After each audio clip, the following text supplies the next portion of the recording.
Tonight, Pope Emeritus Benedict XVI speaks out.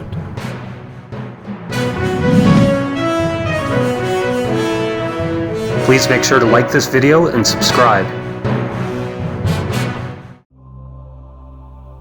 Pope Emeritus Benedict XVI stated in a letter published yesterday on the abuse crisis that his own works were banned in some seminaries and those caught reading them were considered unsuitable for the priesthood.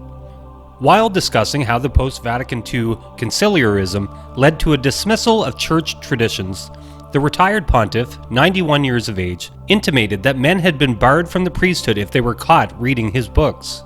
There were, not only in the United States of America, individual bishops who rejected the Catholic tradition as a whole and sought to bring about a new kind of modern Catholicity in their dioceses.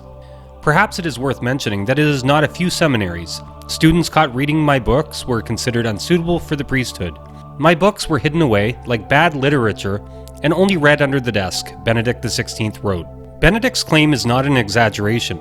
Father Christopher Smith, an American Catholic priest who contributes to the liturgical website Chant Cafe, wrote in 2011 of a warning he received as he was engrossed in the former Cardinal Ratzinger's Spirit of the Liturgy. I had just entered the seminary when Cardinal Ratzinger's book, The Spirit of the Liturgy, came out, Smith recalled. I had an English copy expressed to me and brought it with me into the chapel as my spiritual reading during daily community holy hour. One of the older men knelt next to me as I was engrossed in Ratzinger's chapter on Rite and whispered, "Do you want to get kicked out of the seminary? Change that book cover now."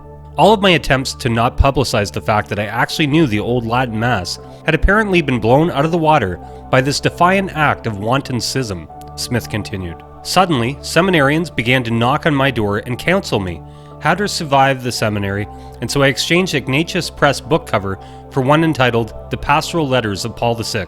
Smith did indeed survive the seminary, although, as he recounted, he was punished by an examining liturgist for knowing anything about the traditional Latin Mass.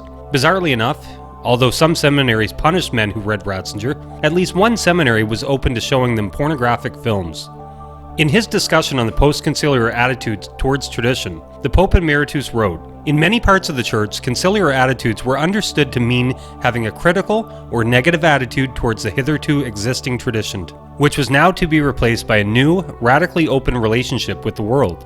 One bishop, who had previously been seminary rector, had arranged for the seminarians to be shown pornographic films, allegedly with the intention of thus making them resistant to behavior contrary to the faith.